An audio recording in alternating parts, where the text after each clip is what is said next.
जैसे दूध से हम कहेंगे दही बना, वेरी गुड, तो दूध में तो कोई परिणाम हुआ, विकार हुआ, तभी तो दही बना ना। तो किस तरह से ये सत्य है वो जगत का कारण बन सकता है? बोले उसमें खुद में विकार आएगा। जो सत स्वरूप है, चैतन्य स्वरूप है, उसमें विकार कैसे आएगा? बोले विकार नहीं आएगा तो क्यों नहीं आएगा? देखो, दूध में भी जब दूध से दही बनता है तो वहाँ पे कोई ना कोई रासायनिक क्रिया होती है ना, माने कोई ना कोई दो तत्व होंगे तो उनके आपस में क्रिया होकर तभी कुछ और चीज़ बनेगी। लेकिन यहाँ दूसरा कुछ था ही नहीं, किसके साथ उसकी रिएक्शन होगी और परिणाम होगा और होगा वो?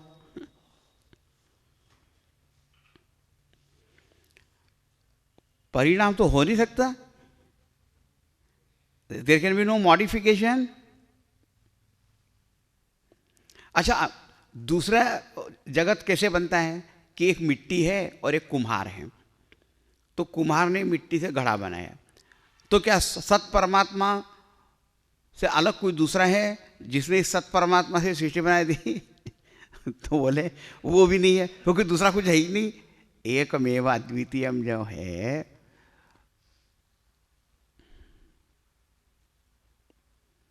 तो कैसे होगा?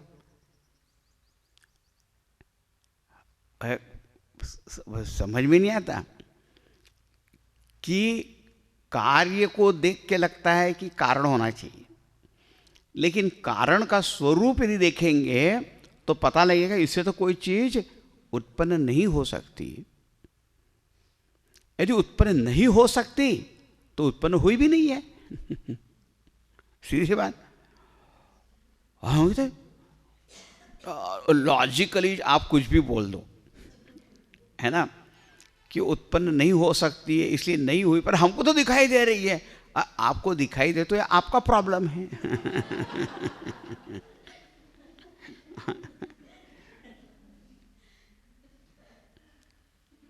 है ना? देखो, आकाश में एक चंद्रमा है, दो नहीं हो सकते, लेकिन आपको दो दिखाई दे रहे तो प्रॉब्लम किसके साथ है? मतलब आपके साथ प्रॉब्लम है, वहां तो एक ही है। There is only one moon, but if you are seeing two, then you have some problem. हाँ, देखिए वेदांत जो है ना, वो तो रस भरा है। अब लोगों को क्या लगता है, पता नहीं ये वेदांत क्या कर, ऊपर से चला जा रहा है, तो क्या वो नीचे से जाए? नहीं बोले बोले अंदर नहीं जा रहा है। बोला वो अंदर नहीं जाए तो अंदर क्या जाएगा वहाँ पे? ऊपर नीचे अंदर क्या है क्या? ये तो समझ की बात है। और आपको मैं एक बात बताऊं, जिस दिन ये क्लिक हो जाए ना ऐसा, तो बोलेगा इतना इजी है। तो अब बात ये है कि दूसरा कोई है ही नहीं जो इसको इससे कोई बनाएगा। ये अपने आप बदल सकता नहीं, क्योंकि वो भी किसी क्रिया से हो सकता है। परिणाम जो होगा मॉडिफाई तो कोई क्रिया ही तो होगी, और जब कोई है ही नहीं तो फिर कैसे होगा? लेकिन बड़ा विचित्र लेकिन है, लेकिन फिर दिखाई तो दे रहा है। ये कैसे हो गया? है दूसरी चीज उससे हो नहीं सकती, लेकिन फिर भी हुई दिखाई तो देती है। तो बोले उसका कारण क्या है?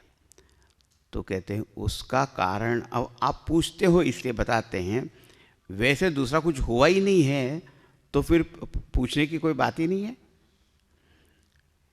लेकिन यदि कोई पूछता है कि फिर क्यों हुआ, कैसे हुआ, तो बोले माया कैसे हुआ? सब काम माया से हुआ है। अब क्या माया नाम की कोई अलग चीज है? तो बोले वो भी अलग चीज नहीं है। हाँ, लेकिन अब कहना तो पड़ेगा कुछ, इसलिए अब माया का विषय आता है दूसरा। ये माया का विषय बहुत जबरदस्त है। हाँ, तो अब आया कि जो ये ब्रह्म का स्वरूप है वो तो अनिर्वचनीय है, उसको कोई ये सारी बातें बोली, लेकिन कोई बुद्धि से पकड़ में तो आता ही नहीं इस तरह से। हाँ, देखो हम कहेंगे कि मिट्टी से बने बर्तनों का कारण मिट्टी है, वो समझ में आता है क्योंकि मिट्टी भी दिखाई देती है।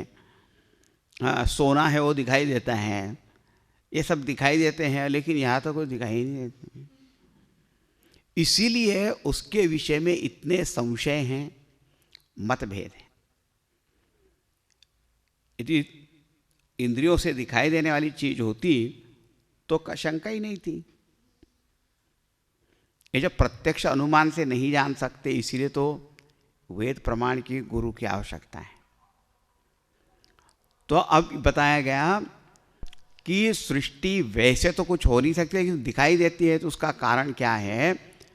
तो कहते हैं कि ब्रह्माश्रया माया अस्ति। हाँ, कि एक विलक्षण एक शक्ति है, उस शक्ति का नाम है माया, और उसका आश्रय ब्रह्म ही हो सकता है, दूसरा तो कोई आश्रय नहीं हो सकता। अब वो माया क्या है? अब दूसरा श्लोक चतुश्लोकी का हम देखेंगे कि ये माया क्या है। बड़ी विचित्र चीज। ये पेज नंबर 16 देखना। ऋतेर्थम यत् प्रतीयेत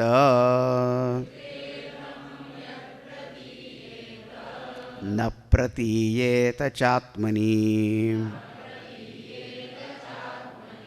तद्विद्यात् आत्मनो मायाम् यथा भासो यथा तमः।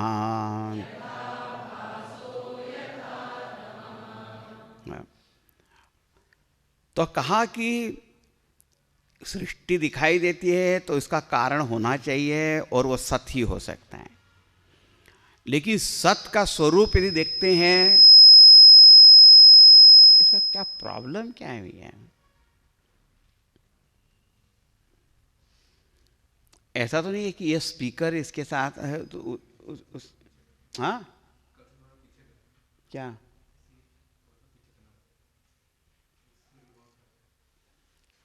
या ये 2 स्पीकर्स है ना, उसको उधर कर देना है। Something you have to do. उसी से हो रहा है ये कुछ। हाँ, तो मैं क्या कहा कि जब सत्य को देखते हैं तो उससे तो कोई सृष्टि उत्पन्न नहीं हो सकती, लेकिन दिखाई तो देती है, तो कोई तो कारण होना चाहिए। तो वही है माया। माया के बारे में क्या कहते हैं? तद विद्याद आत्मनो मायाम। दूसरी पंक्ति में क्या कहा? तद विद्या, विद्या जानना चाहिए, आत्मनो मायाम, वह आत्मा की, परमात्मा की एक शक्ति है, अचिंत्य शक्ति ऐसी, उसको कहते हैं माया। इस माया से ये सारा कार्य हुआ है। और क्या हुआ है? ये माया कैसी है कि ऋतेर्थम यत् प्रतीयेत। माया क्या है या माया का कार्य क्या है? ऋतेर्थम, ऋते शब्द जो है वो कौन सी विभक्ति है? 5वीं, 6ठी, 7वीं, कौन सी विभक्ति है? बोलो। सप्तमी, पंचमी? स्वामी जी कोई ना कोई तो होगी। और सच बात है कि कोई सी भी विभक्ति नहीं है। ऋते शब्द जो है, ऋते संस्कृत में अव्यय है, इनडिक्लाइनेबल है। और ऋते ये द्वितीय विभक्ति के साथ तृतीया और पंचमी के साथ में जाता है। ऋते माने बिना, जिसको कहते हैं विदाउट, अंग्रेजी में कहते हैं विदाउट। उसका अर्थ क्या है? विदाउट। ऋते ज्ञानात् न मुक्ति ही, ऐसा ज्ञानात् पंचमी विभक्ति। तो ये पंचमी विभक्ति के साथ या द्वितीय विभक्ति के साथ या तृतीय विभक्ति के साथ इसका प्रयोग होता है, और किसी और दूसरी विभक्ति के साथ नहीं। तो अर्थम ऋते माने अर्थों का अर्थ है कोई विशेष पदार्थ नहीं होते हुए भी, हाँ, बिना किसी पदार्थ के ही यत् प्रतीयेत, वस्तु नहीं होते हुए भी जो दिखाई दे, यत प्रतीयत। ये यत प्रतीयत बड़ा अच्छा है। यत प्रतीयत मीन्स यया प्रतीयत, जिसके कारण कोई चीज़ प्रतीत होती है या जो प्रतीत होती है, प्रतीत माने दिखाई देती है, अनुभव में आती है, नहीं होकर भी जो दिखाई दे। हाँ, सरल हिंदी में बोलेंगे, जो नहीं होकर भी दिखाई दे, अनुभव में आए, जो वस्तु वो माया है, या माया वह चीज है जिसके कारण जो वस्तु नहीं है वो भी दिखाई देती है। और न प्रतीयेत च आत्मनि, लेकिन आत्मा में वो दिखाई नहीं देती है। न प्रतीयेत, जो नहीं हो और आत्मा में नहीं दिखाई दे, इसका अर्थ क्या है कि जो नहीं है वो दिखाई देता है और जो है वो नहीं दिखाई देता है। बड़ी विचित्र चीज है ये माया क्या है, वो स्वयं भी ऐसी है, नहीं होकर भी दिखाई देती है। और वास्तव में देखने लग जाओ तो आत्मा परमात्मा में देखो तो वहां है ही नहीं। या इसके कारण क्या होता है, जो नहीं है वो दिखाई देती है चीज, और जो है वो नहीं दिखाई देती। बड़ी विचित्र चीज है ये।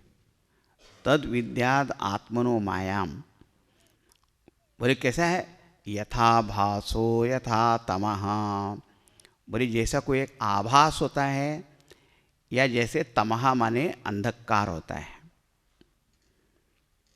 अंधकार। अब देखो, अंधकार नाम की कोई चीज है क्या? उसको पकड़ने जाओ, कमरे में अंधकार है, लगाओ झाड़ू, कोई पकड़ में आती नहीं है, दिखते।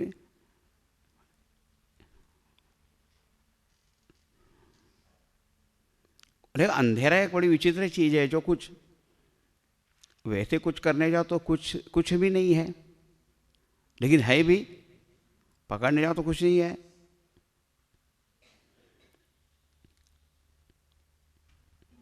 और एक होता है आभास। आभास का क्या अर्थ होता है, जैसे आपको रस्सी में सांप दिखाई दिया, एक आभास हो। एक चंद्रमा है, आपको दो दिखाई देने लगे, दूसरा चंद्रमा एक आभास है, इल्यूजन है।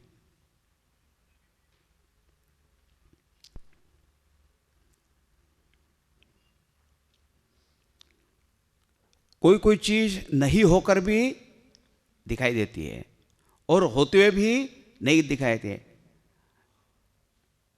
तमहा के बारे में ऐसा भी कहा जाता है कि राहु वगैरह जो हैं वो होते हुए भी दिखाई नहीं देते हैं। हाँ, ग्रह आदि कुछ होते हुए भी कोई चीज नहीं दिखाई दे, और जो नहीं होते हुए भी दिखाई दे, ये है माया। अच्छा, अब आपको बहुत ज़्यादा चक्कर में नहीं डालते हैं। यह जो माया है, इसके बारे में अलग अलग प्रकार से निर्देश, लक्षण, वर्णन आते हैं। तो आप तीन बात ध्यान रखना वेदांत के बारे में।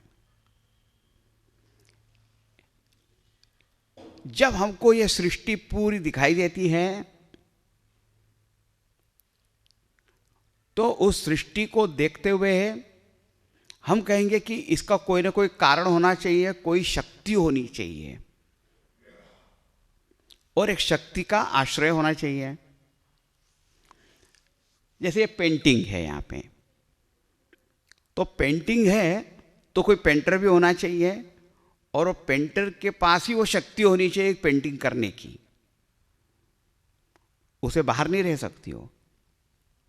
और किसी शक्ति के बिना कोई कार्य नहीं हो सकता। तो यदि सृष्टि दिखाई देती है तो कोई शक्ति होनी चाहिए। If you see the creation, there have to be some creative power, and that power must have a locus where it is residing. तो यह है सृष्टि, इसको उत्पन्न करने वाली एक निर्माण की शक्ति है, और उस शक्ति का आश्रय ब्रह्म है। पहले सरल भाषा में सब।